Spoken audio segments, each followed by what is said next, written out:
some type of gesture here. We've seen that a couple times today.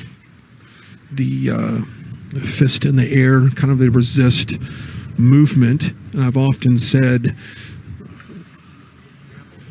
I'm not sure what.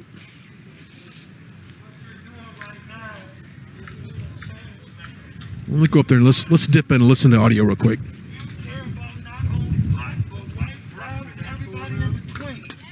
Make some noise! Say Anthony and JoJo! Anthony and JoJo! Need justice now! Need justice now! Need justice now! Need justice now! Put your hands up proud! What the nation saw today, what the world saw today, was black and white, brown, yellow, Muslim, Christian, Jews, working for one cause, not just for white people, but for everybody in this nation. Hey, see, she got some friends. You are the true change makers. Hold fast. We're going to have another prayer from Bishop Grant from Rainbow Push Coalition out of Chicago, the founder Jesse Johnson, my uncle Jesse. And thank God for Big Brother Bishop being here and supporting the Blake family, now supporting Anthony and JoJo's family. All right, bro. Great call for prayer here at the steps of the courthouse. And, you know, that was one of the things that we've seen is prayer. Prayer works. And that's one of the things that we've had here. That's right. And I think that's important to realize that we are all unified in Christ, and we must stay centered on what makes us together and gives us bond, and it is a unity in Christ, and that's what he's calling for right now. And I don't think anybody could disagree with that. You may disagree with them politically, you may disagree with them, some of their motives, but if we can find unity and common ground through fellowship, then I think that's making a step in the right direction. So correct me if I'm wrong, but that's just my thoughts on that. We've seen plenty of demonstrations, plenty of protests in our time, and we're just saying a prayer. We know that they didn't die in vain. We know as long as they're alive in our hearts and in our spirit and our soul, we'll carry them everywhere we go. And we'll never forget what they meant to us and meant to their families. Touch their families right now as they sit through all of these proceedings. You promised never to leave nor forsake us. And we thank you for being who you are in our lives. Amen. Anthony and JoJo. All right. Amen to that. And let's keep in mind, you know, we've got individuals, we've got families a part of this that are affected from this tragedy. I mean, it's not just a Second Amendment issue. It's not just a type of self-defense message. It is, we must understand that this tragedy affects a lot of people, family members, friends, family. It's something that we got to keep in mind. We just have to have them in our thoughts and prayers. And I think it's irresponsible to not pray for people involved in this situation here. I'm just reading over some notes here to make sure I'm not missing out on anything that's breaking right now. Earlier today, we did talk to Mark McCloskey.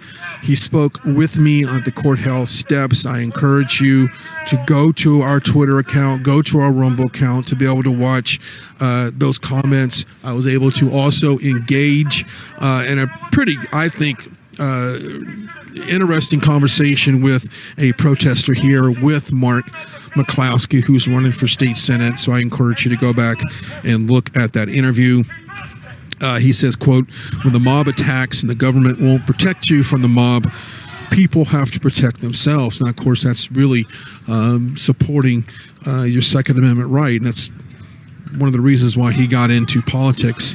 As I asked him, one of the reasons why you decided to run was because of the fact that we must stand for a Second Amendment. Now, is there violations of a Second Amendment? Is there things that you can inherently do through that right and break the law? Absolutely. And if that does happen, obviously punishment warrants that. That's one of the reasons why Mark McCloskey got into politics, for that. So I encourage you to go follow us and watch that story as well. I'm just going through some notes here to make sure. They're calling for a moment of silence to pray for some of the people here. Thank you for bringing these people together tonight. These people that I love, these people that share the same causes as me and want the same reactions that I want in this world to be a better place. I pray strength upon these activists and these people out here that care for a better society. I pray strength on their bodies and their nourishment for their souls. I pray that the trauma that they have is healed, because y'all don't really know the things that we go through. Half of us are on terrorist lists. Half of us are stalked. Half of us have criminal charges that half of us can't even afford, myself included. And I just want to pour strength into all my comrades and into my family, because y'all are all my family, whether I know you or not. And I pray for your safety. I pray for your sanctity. I pray for your well-being inside and out. I pray that God touches each and every one of us tonight, whether you have a difference of opinion or not. I pray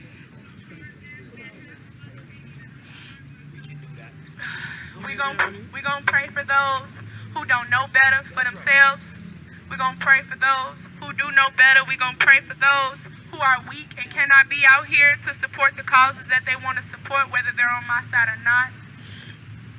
We want to pray for the families that have been affected, Jacob Blake's family included, because none of this would be happening. There has to be a trail of events to cause actions, and that trail of events started with the murder of Jacob Blake. 7 shots. 7 shots in the back.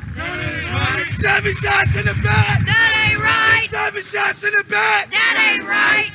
So I just Justice for Jacob Blake. I just want to thank God for bringing us all together, or whoever your higher power is that you pray to. Please thank him for bringing us all together and keeping us safe in this time, because last year around this time being outside wasn't too safe. In Jesus' name, amen. All right, another prayer here at the steps of the courthouse. I said it again, you can't have enough prayer, especially in times like these. And like I said, despite any type of difference in political opinion, that should be put aside for the better of what we're doing right now.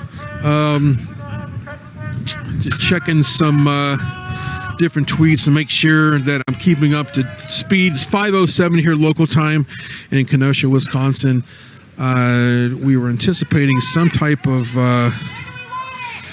got a judge says now he will poll jurors now to determine if deliberations will continue tonight. So that's going on right now. He is asking the jurors if they want to continue tonight. So hopefully we'll find out here shortly whether or not we're going to have some type of conclusion here today, or this will be pushed into tomorrow.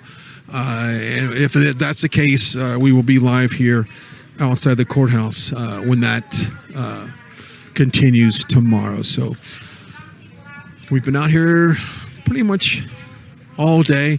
We've seen the crowd consistently be about the same throughout the day. It peaks at times, and I would imagine that has to do with people having other obligations to go to, the work, the job, whatever. But we've seen it. We've seen some people be out here consistently all day. This is kind of what they do. Let's see. Just making sure I don't miss any information coming out of here. There's a lot going on. We're going to let our corporate office as well continue to help monitor the situation, to update us here on the ground so that we know exactly what is taking place in the courthouse, so that we have all the information needed to relay that over to you.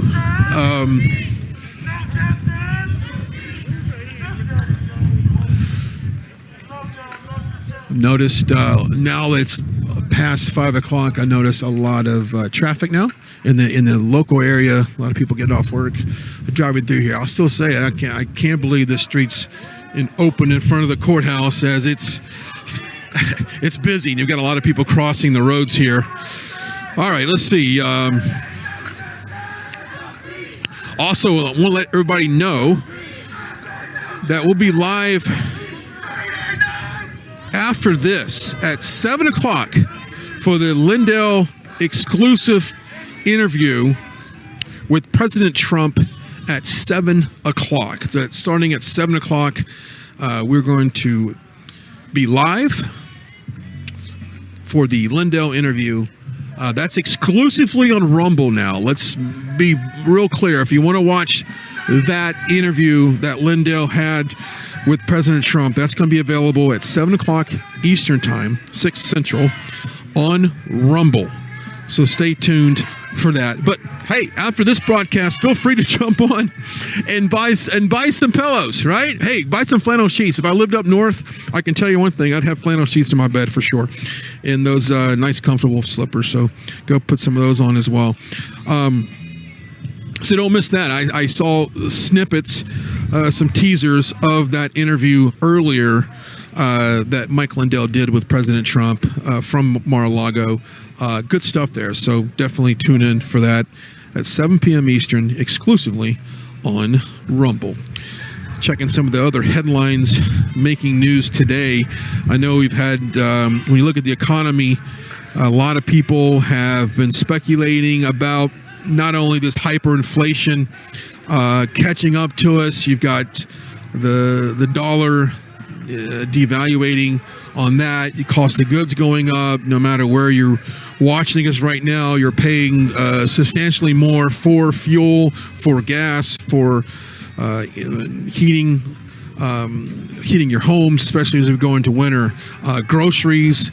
It's kind of a mess here economically, and I don't see that correcting anytime soon. That was one of the things that under President Trump was doing great. I mean, we had growth in our economy. We had growth in our gross domestic product. We had record unemployment numbers. We had record average incomes up across the board. We had that under the Trump administration, and it didn't take very long once the Biden administration took over to see some of the effects of their globalist policies that have really affected the everyday American. And to see Jen Psaki and others in the Biden administration openly almost seem to care less that this might be one of the most expensive Thanksgiving holidays, as far as from a consumer standpoint, to buy things, and really from a holiday shopping season. This is something that it does affect the average American family. Sure, Wall Street has had an incredible year. I mean, an incredible run. And of course, they did as well under the Trump administration. And so far,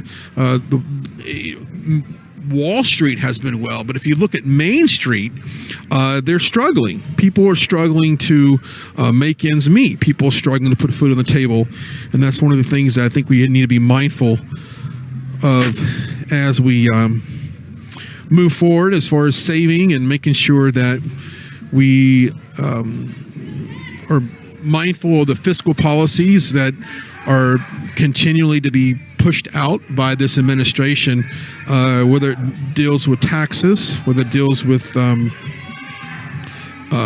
tariffs on goods coming from China, which ultimately pushes up the price in the stores. So this is definitely one of the things that we need to keep an eye on. I know that the California with the gas prices being as high as it is, it's really hard to try to. It's interesting to try to. Okay, what are we doing? Okay, well, they're ripping up her sign here. I don't know if that necessarily don't. Well, okay, so that's okay. So.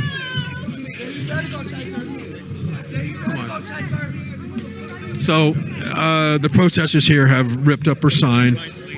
Yeah, and so I wouldn't. All right, well, that certainly played out right in front of us.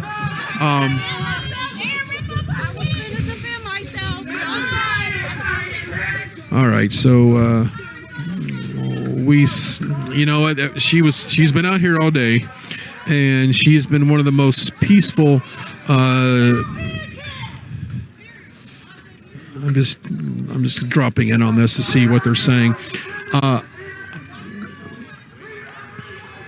So anyway, I will say this: that individual has been out here since we got here. I can't tell you that she was remotely from confrontational. She stood her ground, got attacked many times verbally in her face, and you saw what just happened, taking her sign and ripping it up. And it's really a shame that someone in 2021 cannot hold a sign up and in this day and age without getting attacked. So it's unfortunate that happened, but that's the state of our country right now, is you can't hold a sign up without getting ripped up. And of course, the gentleman's picking it up, as we appreciate him doing that. Black Lives Matter, by the way, and I'm doing this for her. She was BLM. Yeah, and it was great. I was just saying how peaceful, her right to stand out here with the sign. I mean, I was talking to her earlier. She has every right to do that. It's just someone wanted to cause trouble. That's it. I understand. We can be on different sides of things. I said that earlier. Fine. Yeah.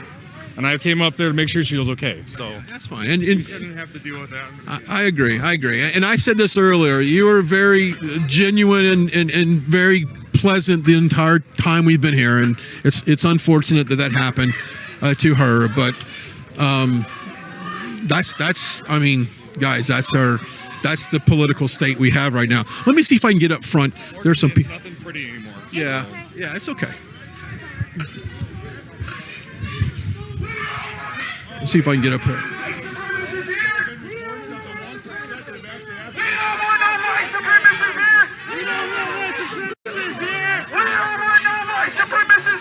Okay, we have a sign up here that says a lot of things are going quite well. Man holding up a sign. Let's see if we can't get some dialogue going on here. I know this is a young lady that we spoke to earlier. I'm just curious to see why. I know you're not going to be able to see me, Joe, but you can probably hear me. Watch out for your pineal gland, dude. Watch out for your pineal gland. I do. Is it calcified? You don't use fluoride, do you? You don't believe in fluoride either? Spell fluoride. What does that have to do with anything? I'm trying to. Okay, I don't know what they're talking about. They're getting into something that I don't understand. Talking about fluoride. I have no idea what they're talking about. I want to know exactly why this sign was ripped up. It's been relatively peaceful at this point. It doesn't matter what your opinion is. It's all recognized, and I think everyone has a right to an opinion. I really want to know what his definition of a white supremacist is. Maybe I can go get that for him, because I really want to see if he can read some history books. And I keep hearing that.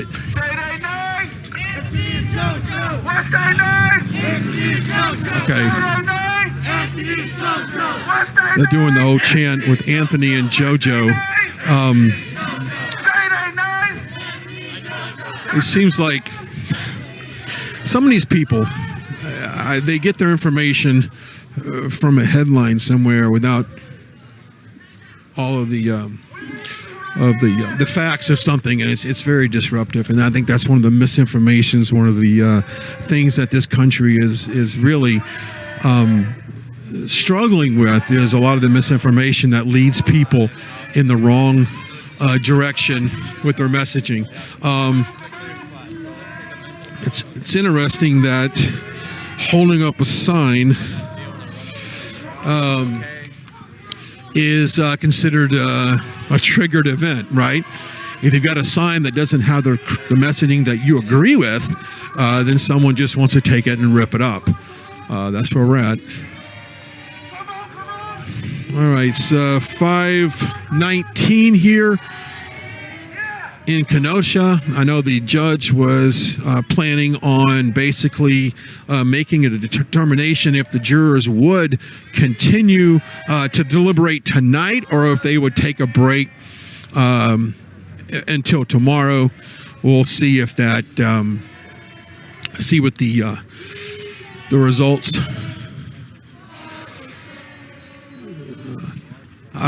They are chanting, "We are ready for change." I think it's interesting that we elected this country duly racially diverse. We elected a African American president 2 times in this country. I see that being major change, obviously for historical reasons. I think it's interesting to point out sometimes when people say resist, I'm not quite sure what they're resisting because of the fact that the messaging coming out of a lot of the mainstream media, a lot of the social media, a lot of the Hollywood, the political television, movies, they control the narrative. The narrative is their agenda. So when I see people that say, I want to resist, I don't know what they're resisting because they pretty much control everything. And when they want change, I'm a little confused on that as well because we've had plenty of change as well. All right, just checking some notes here. Looks like we got a great audience watching us right now across our social media platforms. Big shout out to Getter, Jason Miller. We've had him before the air with us to talk about why he created that social media platform to be able to push out different political thoughts, being protected.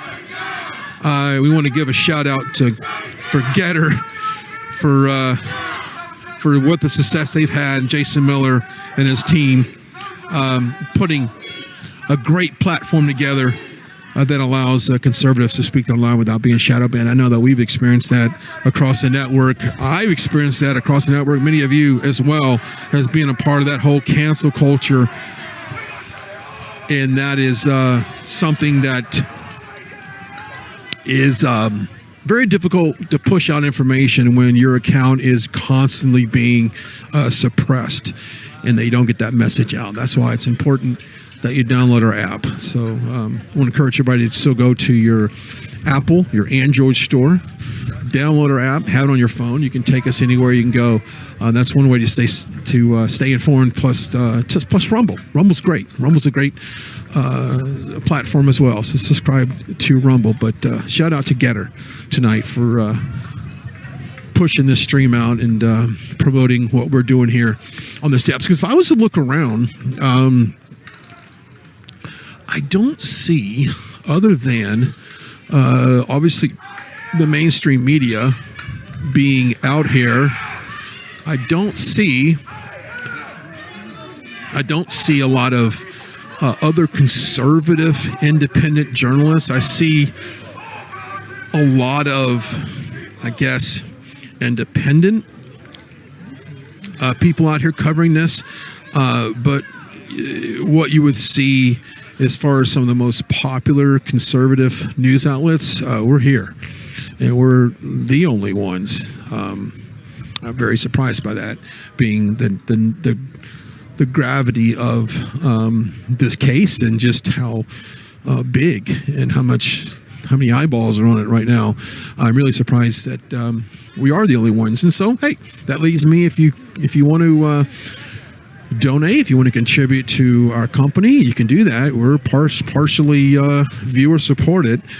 We have great patriots like Mike Lindell and the Simple Scrub, but we want you to feel free to go to rsbnetwork.com/donate, and just give what you can, because every little bit helps us with this effort that we have of trying to push conservatism and keep you up to date to what's going on. Because, I mean, the last time I checked as well, the mainstream media didn't show a lot of what was going on outside this courthouse. I mean, you can watch the trial all day long, but it doesn't give you an idea of what's happening outside. Now they're talking about going to the streets to find the police. Now, I think that's a very interesting.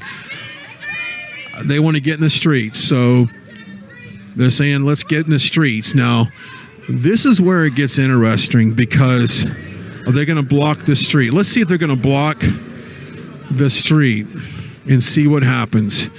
I've said this from day one. I think that street needs to be shut down, because you're going to get what you have right here. You're going to get a group of people walking down the center of a busy street and conjugating in the middle of the street. Now you're going to have potential of these cars coming through here. Now the lights are red right now, but it could be a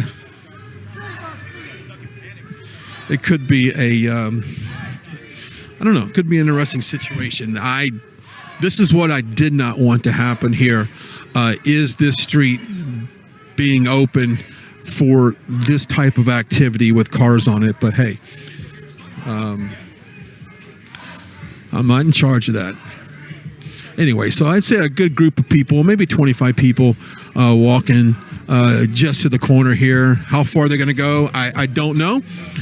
But they are certainly taking this down the street. Now, perhaps they have kind of maybe given up as far as getting any kind of update on any events coming out of the courthouse. But nevertheless, they're walking in some direction right now, moving on down the street. So, hey, let them go for a cold walk right now. That's exactly what they're going to get as they walk down the street. Currently outside behind me, there may be just a dozen or so people here behind me that's still here. The majority of these people, media still standing around here, obviously, monitoring the situation here. As you would expect, local time here, 5:28. 28 minutes past the hour. Expected to get some type of update from the judge here, whether or not they're going to wrap up today's deliberations and continue tomorrow, or perhaps they're going to go a little bit later tonight. Yeah, I was just listening into a journalist asking the question. She was told 5:30 they would make some type of announcement. So let me see if I can.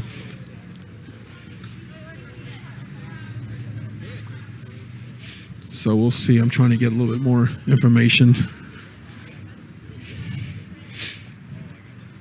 Okay, so I just heard the potential announcement at 5:30. Of course, it's just about 5:30 now. So we'll see what takes place on that. Okay, I'm hearing that.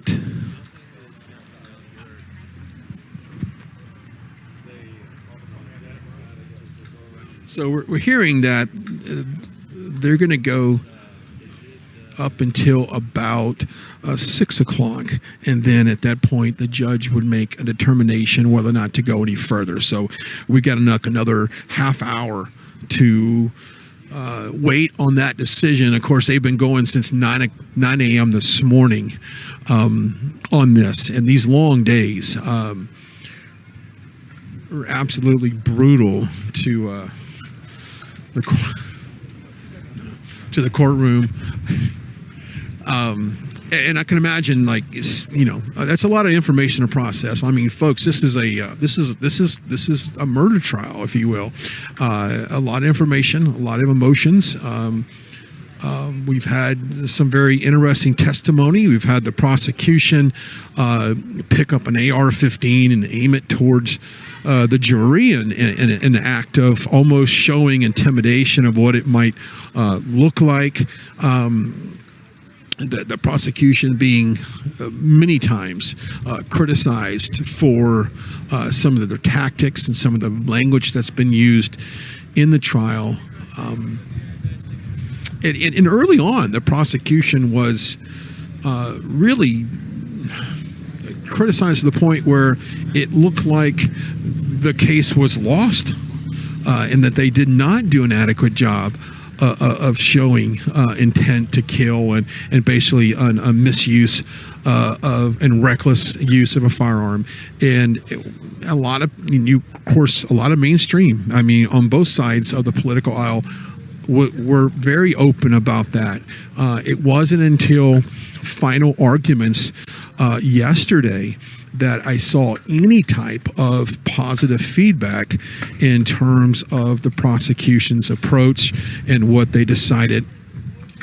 Their closing statements. Now, I did hear some criticism that the prosecution would put, quote, someone to sleep. I thought that was very interesting, that it should be a very animated, it should bring your best foot forward as far as the evidence that you have, and that it should be, at that point, now the defense, throughout this whole entire case, has been pretty rock solid on providing evidence and justification of Rittenhouse's use of the AR-15 in the event. Has been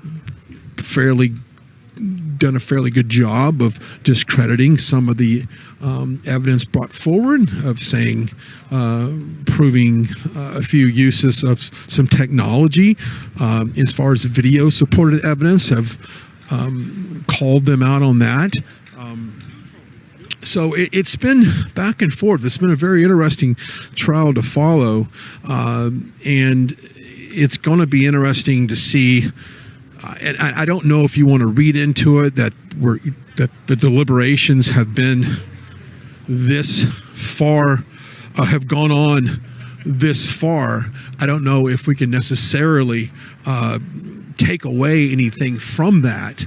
That it has not been relatively efficient day today in deliberations. I know that many of us thought that we would see some type of verdict sooner than later. And the fact that it has been later, I don't know if that's a good thing necessarily if you're looking for a not guilty verdict, or if you're looking for a guilty verdict. So I can't read into that. I know that a couple times the jurors have asked the judge to clarify on a couple of things, and of course they don't let you know exactly what they want clarification on, but they have asked the judge to come in and provide a little bit of feedback on some clarification on something, because you got to figure there's 5 counts. They dismissed 2 of the counts from Rittenhouse, so now it's down to 5 counts. And we've heard the defense say that if you feel like count 1 was a justifiable use of force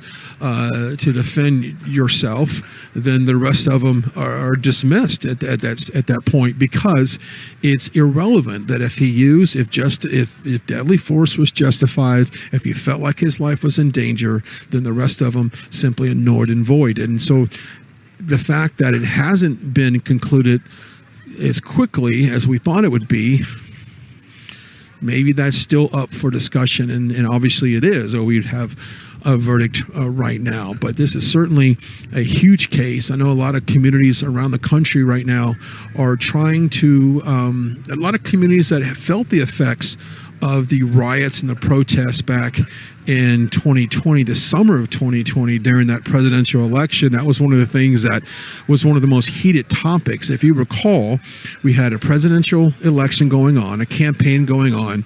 We had the rollout of COVID for the most part. You had the whole mask discussion going on. I remember that was when they first tried to mandate all of the masks and things like that. So you had COVID, you had businesses shut down, and you had these protests that really stemmed off the George Floyd and a few other very social-based cases that were going around with the police. It was pretty much a anti-police, defund the police type of movement. That's what spawned a lot of these protests. So today kind of represents the fact that if you live in one of these communities that's been affected or is going to be affected by any potential protest or rally that goes through your neighborhoods, goes through your businesses, your downtown, if there's any type of destruction to personal property, whether it be your home, your business, or yourself, do you have the rights to defend yourself? And that is kind of what's up for debate today, and what level of threat has to be posed to you in order to justify deadly force. Let's pan the camera around. We've got this group that just kind of looks like they just kind of made a circle around the street here. They're making their way back to the courthouse here. So just a brief trot around the block. Obviously, if you're just now joining us, we are live outside the Kenosha courthouse here, where 99.999% of the people here are pushing for a guilty verdict in this case. That's why they're here. That's why they're vocal. That's why the signs are made, the chants. They're talking about Anthony and JoJo, two victims. I mean, they're pretty vocal about that. We have found obviously a few people that feel like we have seen several people here that are very much think that Rittenhouse should be found not guilty in self-defense, feeling that he was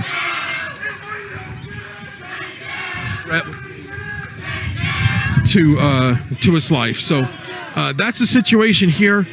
We will continue to keep an eye on what's going on inside. We have limited resources at this point to get a lot of the information going inside, because it's not streamed out here. So other than jumping on our phones and checking the streams and checking the information, we'll get it when we get it.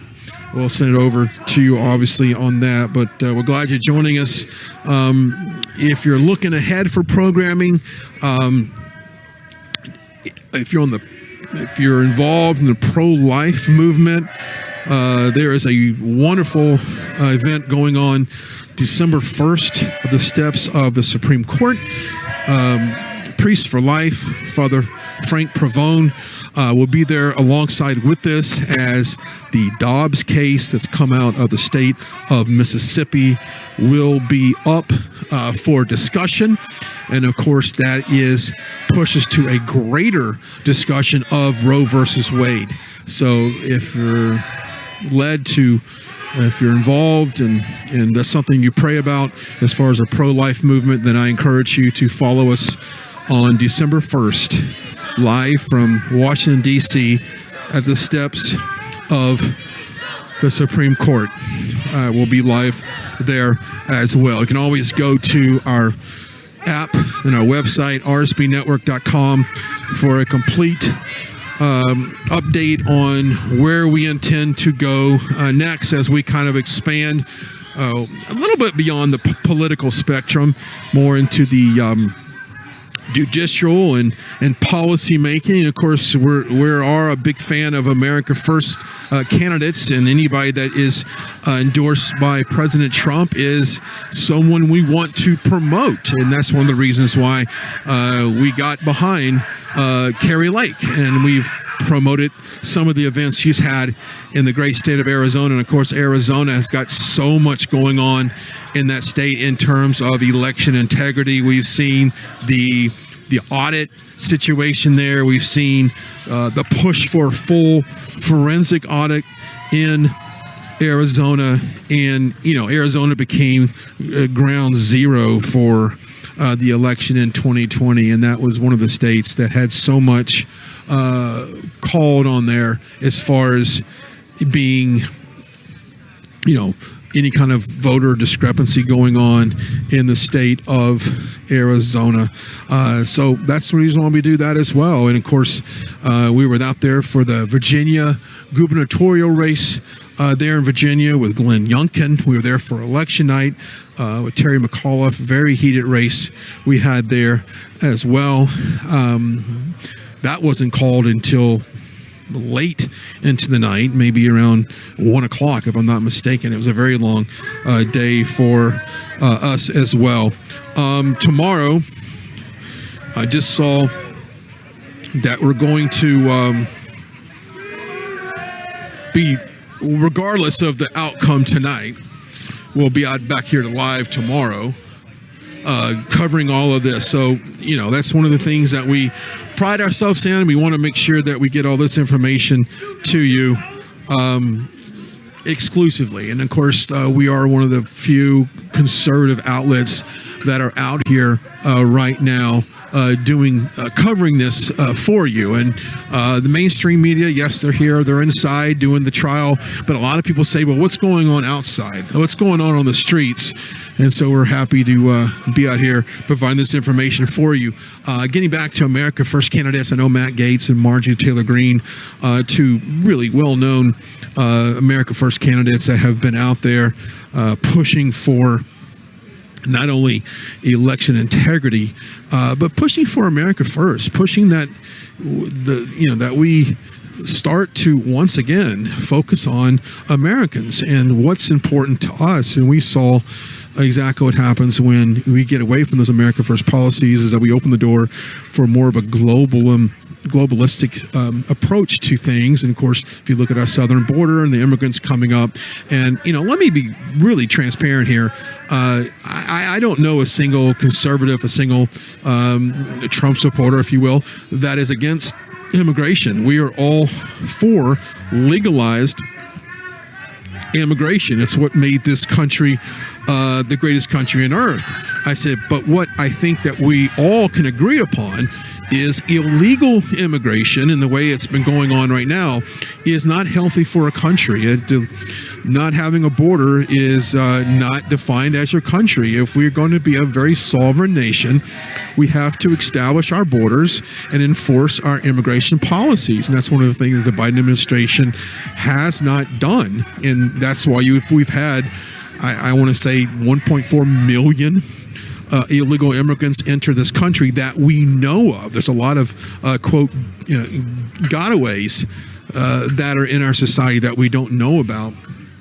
And of course, we all want people coming here from all walks of life. And that, like I said, that's what made this country the best country in the world. But we must be mindful of controlling our borders and ensuring the safety of Americans. Not only it's an economic problem, it's a drug problem as well, as fentanyl and other very destructive drugs are making their way across our borders.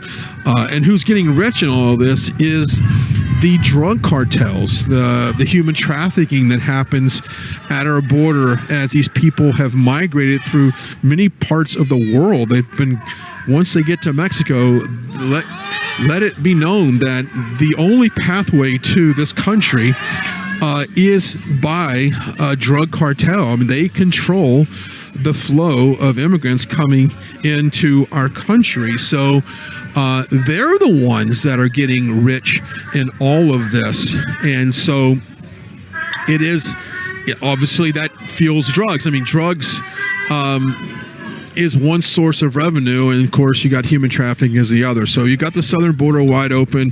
We've got the economic turmoil. We've got gas prices that are absolutely insane right now. I know the state of California, the average price of a gallon of gas is about $4 $86 a gallon across other portions of the country, well into the $3.30, $3.40 a gallon price range.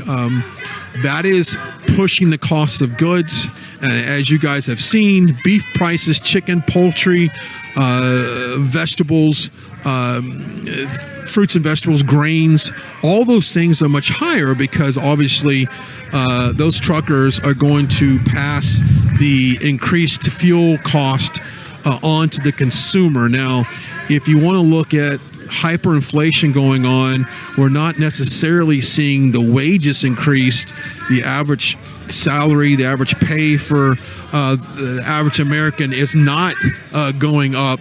It's not increasing. So you have a situation where cost of goods and services is going up, but not necessarily wages. And so at the same rate. So you have a situation that over time can really weigh on the average citizen in this country. So you've got that. If you take a look at the infrastructure bill that Biden signed just days ago, of course, it is somewhat of a reduced version of what was originally proposed. And of course, the very progressives push for a much bigger infrastructure deal that dealt a lot with climate change, a lot of issues. And I've even seen the most, I guess, stretch of linking gender equality to climate change. And that's one of the things I just trying to put those two together. I'm not sure how that is connected, but they are trying to deal with climate change. Now, if you ask the average American, I would think that you will find that if you ask the typical American, is climate change a top 5 concern? I'd be willing to bet that they would say that it's not. I don't think climate change is a big concern. I don't think the threat of white supremacy is a major concern to the average American. I think that the fact that this white supremacy notion that's pushed so much in our culture today is a narrative that only is meant to divide our country and not necessarily, it's not necessarily any type of relevant topic that is concerning and holding anybody back in this country. We've seen the advancement of minorities in our country to a level that we've never seen before. We've had a duly elected black president that was overwhelmingly voted for a majority of white voters. So that notion that America is systemically racist just falls flat on that. You can say that there's racism in America, but it's unfair to say that America is racist. I think that we have come an extremely long way since the 50s and 60s to a day and age where opportunity for all races, you have a chance for that. The judge is live right now. We'll find out exactly what he is talking about right now. He is making an announcement right now.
Okay, I'm going to go ahead and toss it inside. We'll get the inside audio from inside the courtroom. Let's take a listen.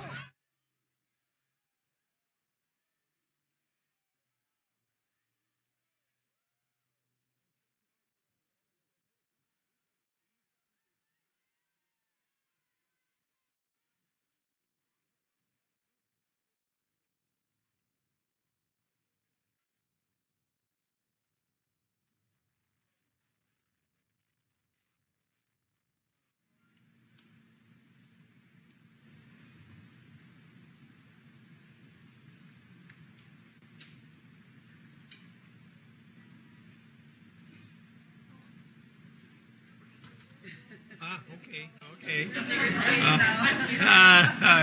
You're in the first class seats now. All right. I understand that you wish to break for the evening, which is certainly your prerogative. You're in charge at this particular point. And I also understand that I was told that I'm not clear on whether you decided you wanted to come back at 9 or if that was conveyed to you that that's what we wanted. But I'm going to take a vote just to make sure. How many want to report at 9? Okay. That makes it easy. And so we're going to break for the evening. Now, you're in deliberation, and the rules are the same as they were before, with the additional provision that you can't talk with anybody about the case, even if all 12 of you, by happenstance, end up at the same place, a bowling alley or a restaurant or something. You're not allowed to talk about the case, even with all 12.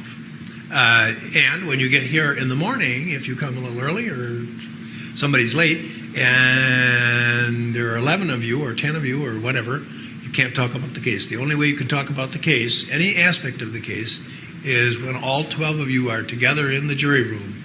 So please keep that in mind. Don't read, watch, or listen to any account of the trial. No talking with anybody who's not involved in the trial. Any question, anybody? All right, thank you very much, and have a wonderful evening.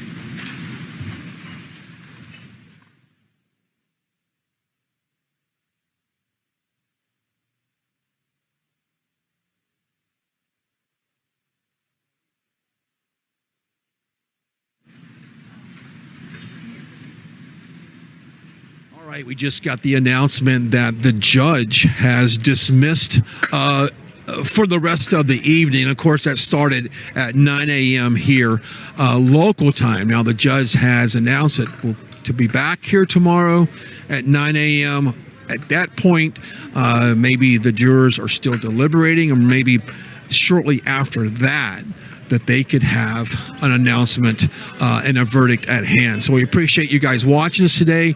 As a reminder, go follow us on all of our social media platforms on Twitter, Facebook, Rumble, Getter, YouTube, of course. You can follow me as well at Brian Glenn TV across the board. I'll post up later when I get to a little bit more internet secure area. I've got some images and some sound bites from earlier today from talking to some of the protests here that you see back behind me. I also want to thank our partner for the day, Mike Lindell over at My Pillow. It's never been more important to support patriots like Mike Lindell when it comes to election integrity and to fighting for America and putting America first. Liz Willis and myself had the opportunity to go to his factory there in Minnesota and do a firsthand look on just how he makes the world's most comfortable pillow. It makes a great gift. I encourage everyone right now to go to mypillow.com, put that promo code RSBN at checkout, and you'll get up to 66% off your entire order. Go check out the Giza sheets. Go check out the flannel sheets. Go check out the slippers. It's all right there. And we want to make sure you support him. Go to mystore.com. Don't forget that promo code RSBN, and you'll get up to 66% off your entire order. The chance will still probably continue tomorrow, or throughout the night, I should say. We'll be back here tomorrow as well. Hopefully, we have some type of closure on this case. The emotions are high. We've heard both sides. We've heard both people express their concern of why they're here today and why this case means so much to them. And we certainly want to appreciate everyone's viewpoint in regards to this trial. I think it's important for us to always remember that we do stand for your freedom of speech. We do stand for your right to your opinion. And we want to continue to have that ideal instilled in us. So there might be things that you hear across our airwaves that we can control and some things that we can't control. But we want you to know that we are for free speech here. Now, we want to make sure everyone's voices are heard. You can make up your own mind whether or not you agree with it. But I do think it's important that we instill those journalistic integrity of letting people have free speech. They're saying basically wrapped up for tonight. They're probably going to be exiting this area. We'll see you back here tomorrow. Tomorrow morning, the judge will be back here at 9 a.m. We will continue our coverage here on the ground in Kenosha. Until next time, goodbye. God bless. We'll see you back here tomorrow.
is when all 12 of you are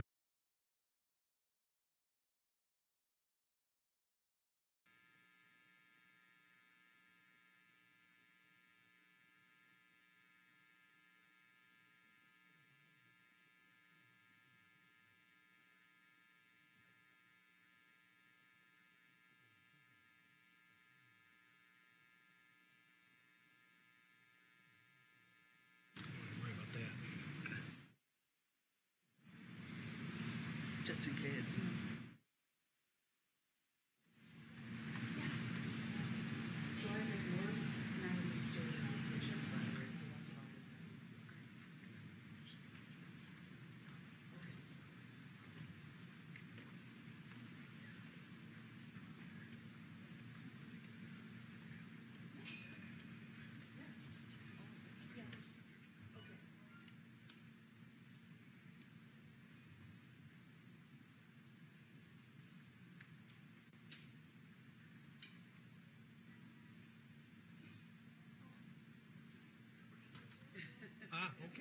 Okay. You're in the first class seats now. All right. I understand that you wish to break for the evening, which is certainly your prerogative. You're in charge at this particular point. And I also understand that I was told that I'm not clear on whether you decided you wanted to come back at 9 or if that was conveyed to you that that's what we wanted. But I'm going to take a vote just to make sure. How many want to report at 9? Okay. That makes it easy. And so we're going to break for the evening.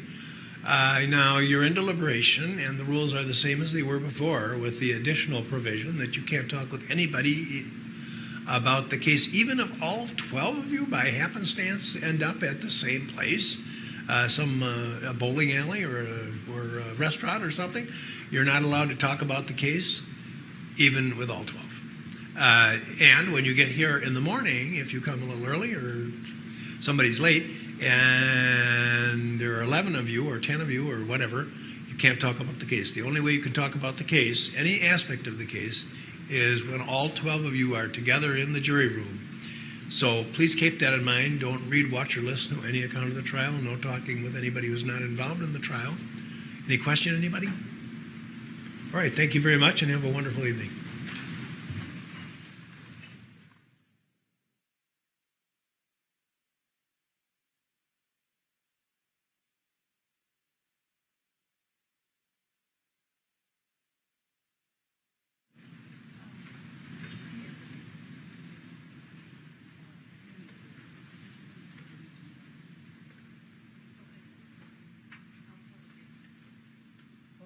You got a sign there? Oh, it's a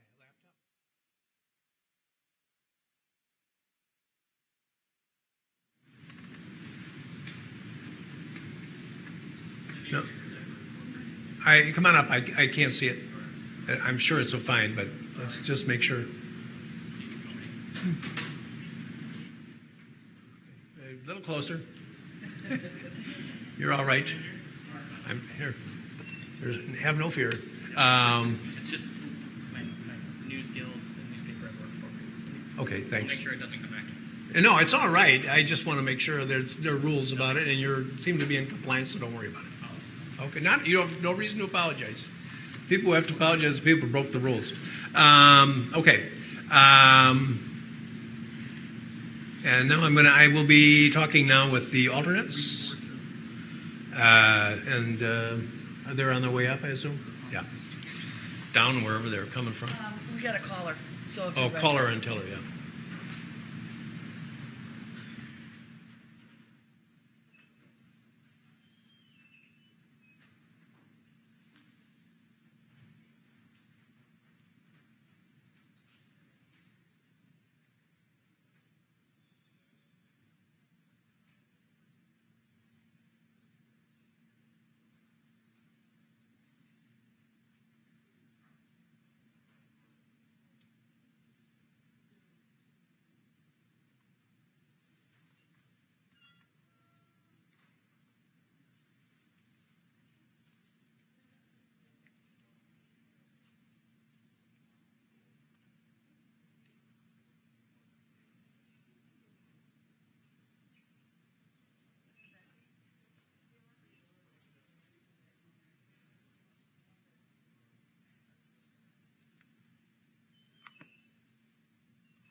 it's fine. Don't worry about it.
Yeah, that'd be really frightening.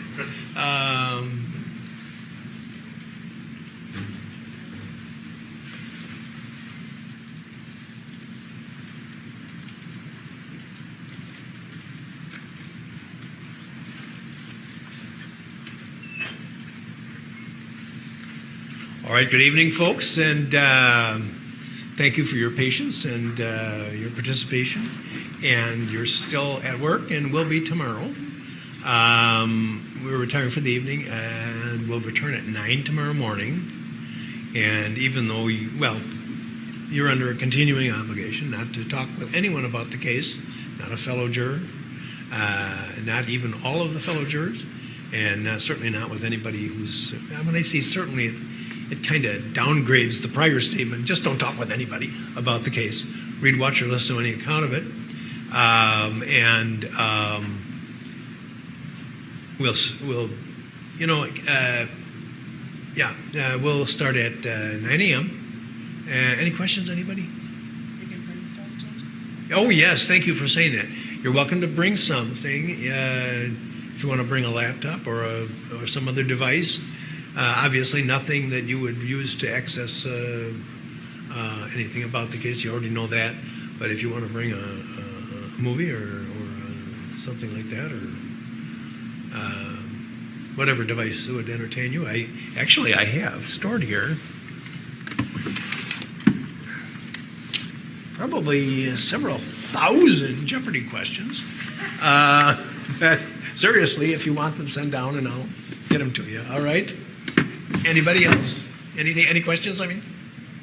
All right. Thank you. Have a wonderful evening.